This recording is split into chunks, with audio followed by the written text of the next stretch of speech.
Olá, gente. Eu sou José Edson Monteiro, trabalho na unidade de atendimento individual do Sebrae de Pernambuco, na nossa sede aqui em Recife. Estou aqui hoje para conversar com vocês sobre desafios da gestão financeira nas micro e pequenas empresas. Como sabemos, há enormes desafios, né, para a boa gestão financeira nas micro e pequenas empresas. A gestão financeira é a base de todo o processo administrativo, acredito que pedra fundamental para o sucesso empresarial. Começamos definindo o que é gestão financeira.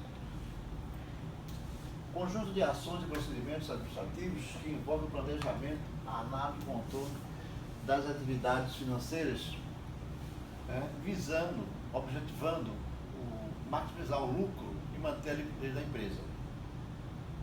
Como sabemos, o capitalismo teve como principal, uma pedra fundamental, a maximizar o lucro. Não há capitalismo sem lucro. E essa é a mola mestra do capitalismo. Claro, se você consegue maximizar o lucro, quanto mais lucro melhor, você consegue dar rentabilidade ao investimento do empresário, dos sócios, dos empreendedores, e consegue possivelmente gerar mais emprego. Se eles crescem, ampliam o negócio, conseguem gerar mais emprego. E a liquidez também é necessária para a empresa. A empresa tem que ter liquidez permanente, para que possa saltar os compromissos, independentemente de sazonalidade, de crise nas vendas, não, um desacrescimento da demanda, como recentemente aconteceu. Independente disso, temos que ter liquidez. E quais são os objetivos da gestão financeira? Em primeiro lugar, o controle das finanças empresariais, o efetivo controle, para que ele possa, o empresário, saber o que está acontecendo com a sua empresa, com as suas finanças. A análise de empréstimo, financiamentos, e se esse empréstimo, esse financiamento desse bem, se ele tem capacidade, se a empresa tem capacidade de pagar isso sem aumentar muito o seu custo financeiro, se ele vai criar um problema mais na frente, se é realmente preciso, é necessário, está na hora de fazer esse investimento, esse financiamento. Determinar a capacidade a necessidade de capital de giro. Ora, não pode ser feito isso de maneira empírica, de maneira aleatória. Você tem que saber realmente qual a sua necessidade de capital de giro, de quanto você precisa para operar a sua empresa, manter a liquidez. E geração de indicadores estes que vão proporcionar ao empresário a tomada de decisão, baseado nesses indicadores, gerados pela gestão financeira, da boa gestão. Ele vai ter condições de tomar decisões estratégicas, de fazer o planejamento. Vamos analisar, escolher um pouco os erros mais comuns na gestão financeira das micro e pequenas empresas. Esses erros foram levantados tanto em leitura como na atividade aqui do dia a dia do atendimento individual. A gente vem observando que os erros são quase que... Normalmente, quando você chega aqui no balcão de atendimento, na nossa mesa, buscando atendimento na área de gestão financeira, que a gente vai observar, em conversa com o empresário, observa, que nota que esses erros são comuns a quase todas elas. Por exemplo, eles desconhecem se a empresa tem lucro ou prejuízo. Não sabem o resultado operacional. Não tem conhecimento. Por quê? Não tem controle. Porque não está implantado nada. Não tem conhecimento disso. Não sabe o que está acontecendo. Como a pessoa pode gerir uma empresa, fazer gestão de uma empresa, se ele não tem controle, não sabe se está tendo lucro, e às vezes se enganando, na sobrecaixa, ele achar que é lucro, e ficar às vezes até levando a empresa à falência por conta disso. Um grande gargalo é o preço de venda. Como calcular o preço de venda? Existem fórmulas de umas formas. Sabemos que a fórmula não é uma coisa engessada. não é uma receita de bolo, não existe receita de bolo para calcular o preço de venda. O base é saber os custos, baseado nos custos, mais a margem de lucro. E o mercado, olhando para o mercado, para a concorrência. Não adianta nada tu querer ganhar 50%, 60%, se o mercado não vai suportar, se o concorrente não deixa, o seu consumidor está disposto a pagar por aquele bem o valor que você está querendo pagar. Mas como calcular o preço de venda? Como fazer isso? Como fazer isso? Fórmula de preço de vendas é custos, você tem que analisar e levantar os custos fixos, os custos variáveis, mais margem de lucro. Essa é a parte fundamental. Sem conhecer esses três fatores, você não consegue formar um preço de venda correto. Né? E simplesmente chegar e colocar uma margem em cima, 30%, 20%, diretamente, isso não vai te dar uma certeza que está fazendo. Como você não sabe calcular o preço de venda, às vezes você quer dar um desconto aleatoriamente, dá 10% de desconto, 5% de desconto, pode estar dando todo o tomate de lucro, porque você não calcula o preço de venda de maneira correta. Então isso é um erro muito comum, muito grave, e depois o empresário fica dizendo que não sabe para onde está indo dinheiro. Uma das causas é a formação de preço de venda. Quase sempre a gente percebe que os empresários ou calculam de maneira empírica, baseado em fatores não financeiros, não na realidade empresarial. Não sabem o volume, a origem do dinheiro, como foi que isso chegou até o caixa e para onde vai. Foi pago em quê? Foi feito o quê com esse dinheiro? Guardou o dinheiro, fez algum investimento, como chegou até aqui, foi cartão de crédito, foi cheque, não sabe, não tem origem, não sabe as necessidades básicas de controle estão aí bem declaradas, porque eles não sabem de onde vem e para onde vai o recurso. E como desconhece o valor do custo fixo, da despesa fixa, eles não têm ideia do percentual de quanto isso representa do faturamento. Essa é uma das causas do formar o preço de venda de maneira incorreta. Não sabe, a gente pergunta quase sempre quanto é teu custo fixo, quanto representa o teu faturamento. Normalmente não sabem isso, não tem isso notado. Não controla a retirada, outro grande gargalo.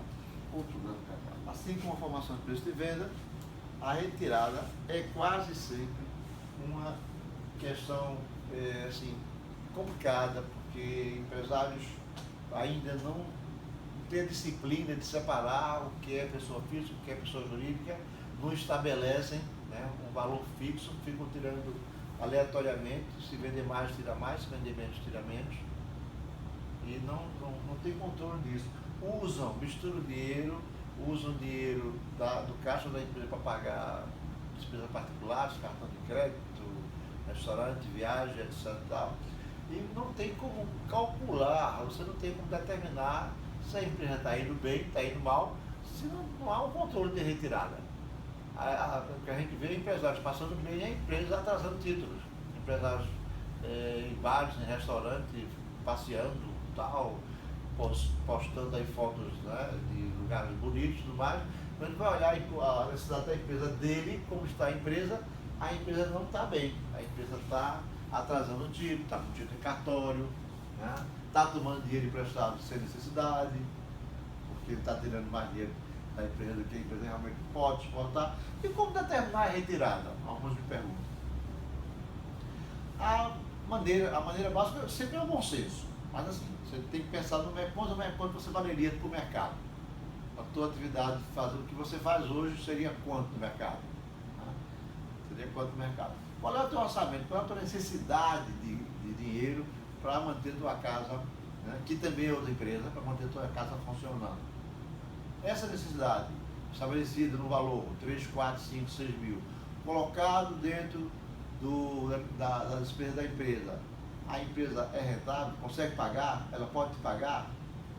Então tudo isso é bom senso. Claro, quem tem outra fonte de renda consegue às vezes não tirar o dinheiro, ou tirar um pouco de dinheiro mais. Acho que não tem fonte de renda para viver disso.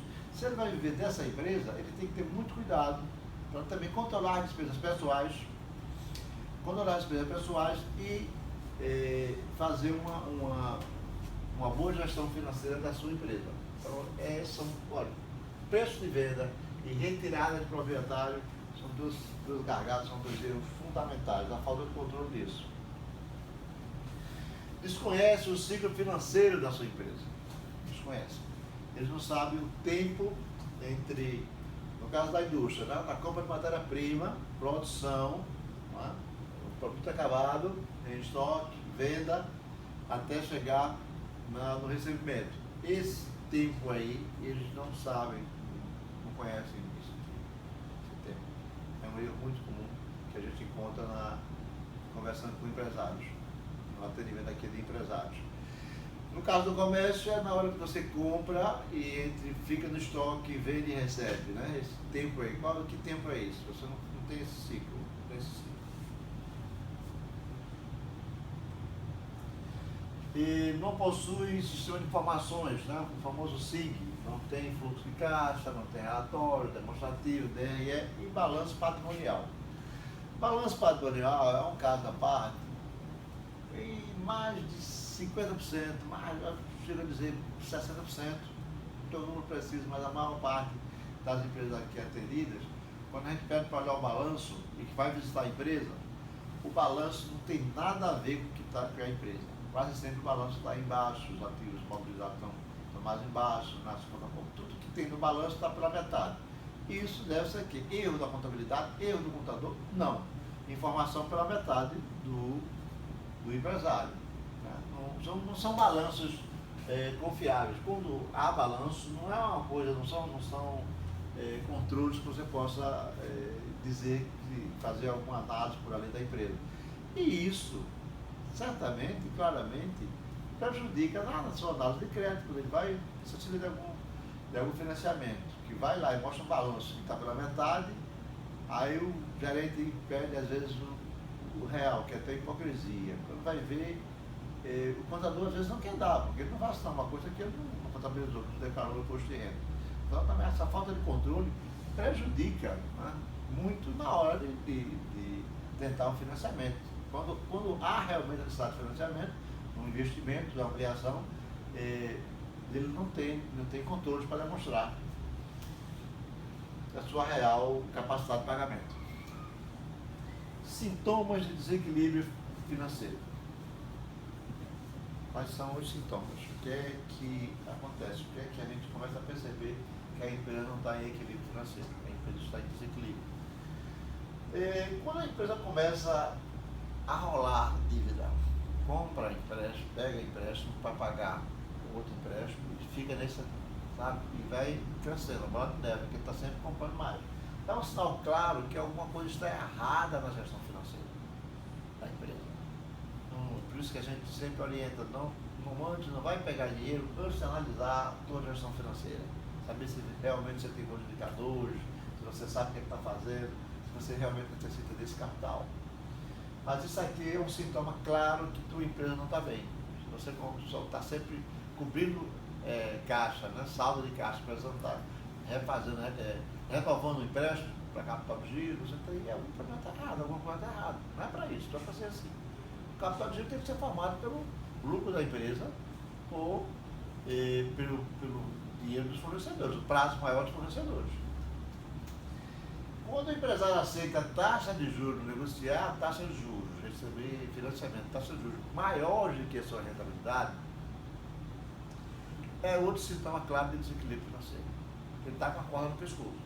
Porque ninguém de sã consciência vai receber, vai contratar um empréstimo, um financiamento de 8%, 9%, quando a margem líquida é de 5%, quando a rentabilidade é de 5%.